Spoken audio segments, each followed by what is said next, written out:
करते हैं board paper 2017 से क्वेश्चन नंबर 28। तो ये जो क्वेश्चन नंबर 28 है ये चैप्टर 7 कोऑर्डिनेट ज्योमेट्री से लिया गया है और इसके अंदर 3 पॉइंट्स दिए गए हैं ए, बी एंड सी जो कि कॉलिनियर है और हमें ये बताना है कि जो के है इसकी वैल्यू क्या है।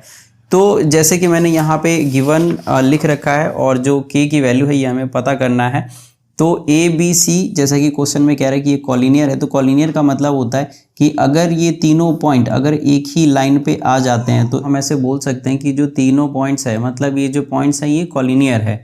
क्योंकि कॉलिनियर कभी भी एरिया कवर नहीं करते, इसीलिए जो एरिया ऑफ ट्राइंगल होता है ये 0 होता है और इस तीनों पॉइंट से जो ट्राइंगल बनेगा उसको हम एरिया 0 के बराबर रख के और के की वैल्यू निकाल सकते हैं। तो एरिया मतलब जैसे स्ट्रेट लाइन है तो ये तो एरिया कवर करेगा नहीं, तो जो ट्राइंगल होता है अगर ये 3 पॉइंट हो गए यहाँ पे तो ये तीनों पॉइंट एरिया कवर कर लेंगे।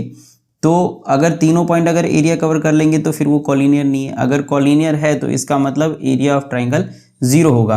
तो वही बात हमें यहाँ पे लिखना है, since a b and c are collinear, therefore area of triangle ABC is equal to 0। और एरिया ऑफ ट्राइंगल ABC अगर 0 होगा तो इसका फॉर्मूला हम यहाँ पे लगा सकते हैं x1 y2 minus y3 plus x2 y3 minus y1 plus x3 y1 minus y2 is equal to 0। तो ये जो फॉर्मूला है इसको याद करना भी बहुत ही आसान है कि एक आप सर्कल बना लो और यहाँ पे आप 1 2 और 3 पुट कर दो। तो जब हम यहाँ पे 1 लिखेंगे, जैसे यहाँ पे हमने पहले 1 लिखा तो यहाँ पे 2 और 3 तो 2 माइनस 3 हो जाएगा, 2 माइनस 3। जब आप यहाँ पे x2 लिखोगे, क्योंकि x1 x2 और x3 एक लाइन से आपको लिखना पड़ता है, तो अगर आप x1 लिख रहे हो, अगर x1 तो यहाँ पे x है तो यहाँ पे दोनों ब्रैकेट के अंदर y वैल्यू हम पुट करेंगे। अब यहाँ पर भी x2 है तो दोनों जो वैल्यू है ब्रैकेट के अंदर ये y की होंगी। इसी तरीके से अगर x3 है तो ब्रैकेट के अंदर यहाँ पे y की वैल्यूज़ होंगी। तो x1 x2 और x3। तो इसके बाद जैसे कि 1 2 3 तो यहाँ पे 1 2 3 है, तो जैसे अगर हम x2 से स्टार्ट करेंगे, अगर 2 से स्टार्ट करेंगे तो 3 माइनस 1 हो जाएगा, तो 3 माइनस 1।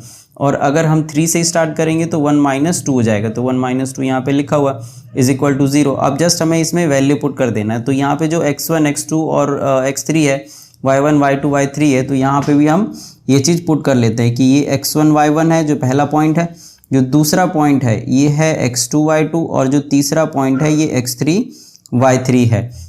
तो अब बस इस फॉर्मूला के अंदर ही सारी वैल्यू हमें पुट करना है। तो ये हो जाएगा 1/2 और फिर x1, तो x1 यहाँ पे k+1 है तो k+1 और ब्रैकेट में y2 माइनस y3 है, तो जो y2 है ये 2k+3 है, 2k+3 और माइनस y3 तो y3 है 5k तो माइनस 5k, फिर है उसके बाद में प्लस और फिर है x2 यहाँ पे 3k दिया हुआ है, फिर है y3 है 5k माइनस y1 और y1 है 2k, फिर ब्रैकेट और फिर उसके बाद है x3 और x3 है 5k माइनस 1, 5k माइनस 1 और फिर इसके बाद ब्रैकेट y1 माइनस y2। तो y1 यहाँ पे 2k है और माइनस y2 तो यहाँ पे 2k+3 है। तो जब यहाँ पे अगर हम माइनस करेंगे तो माइनस 2k हो जाएगा, माइनस 2k और क्योंकि +3 है तो ये भी -3 हो जाएगा, तो इज इक्वल टू 0। तो अभी ये हो जाएगा हाफ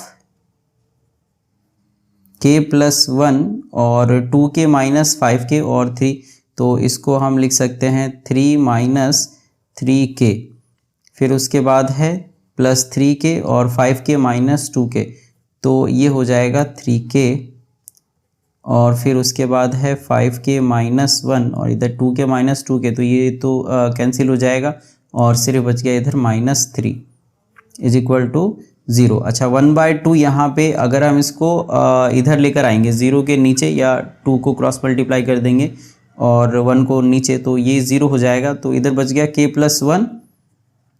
तो यहाँ पे जैसे ये k+1 है तो k+1 और जैसे 3 माइनस 3k है तो इसको हम मल्टीप्लाई कर सकते हैं, इसको हम 3 से मल्टीप्लाई कर सकते हैं सबसे पहले 3 और k+1 और जो -3k है इसको भी हम इस k+1 से मल्टीप्लाई कर सकते हैं और इधर 3 3 जा 9k² हो जाएगा और फिर +5 और 5k -1।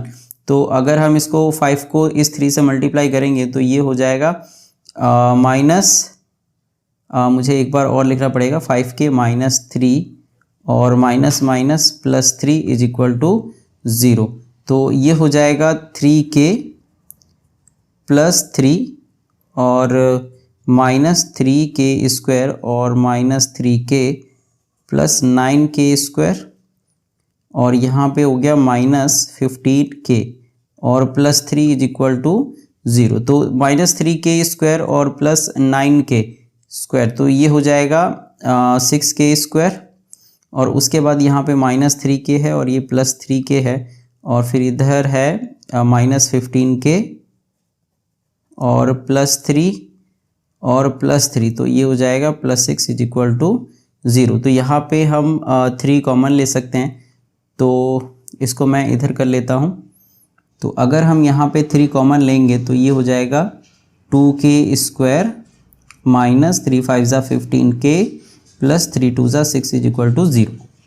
अब यहाँ पे 3 0 के नीचे आ जाएगा, मतलब डिवाइड पे आ जाएगा, तो ये 0 ही बन जाएगा। तो अब जो ब्रैकेट में बच गया है ये है 2k² -5k + 2 = 0। अब 2 2 जा 4, तो यहाँ पे 5 है और हमें 4 चाहिए, तो हम मिडिल टर्म स्प्लिटिंग से इसको फैक्टराइज कर लेंगे। तो ये हो जाएगा 2k² -4k और -k + 2 = 0। तो यहाँ से अगर हम 2k कॉमन लेते हैं तो ये आ जाएगा k -2 और -1 और फिर से k -2 = 0। तो k -2 और इसके बाहर है 2k और इसके बाहर है -1 = 0। तो अभी आ जाएगा ये k -2 को अगर हम एक बार 0 पुट करेंगे और 2k -1 को भी 0 पुट करेंगे तो इधर से जो -2 है ये इधर आ गया, मतलब जो k की वैल्यू है ये हो जाएगा 2 और जो 2k -1 है -1 और 2 आ जाएगा नीचे, तो k की वैल्यू हो जाएगा 1/2। तो यहाँ पे k की 2 वैल्यू आ गई, 2 और 1/2। तो ये हमारा आंसर हो गया।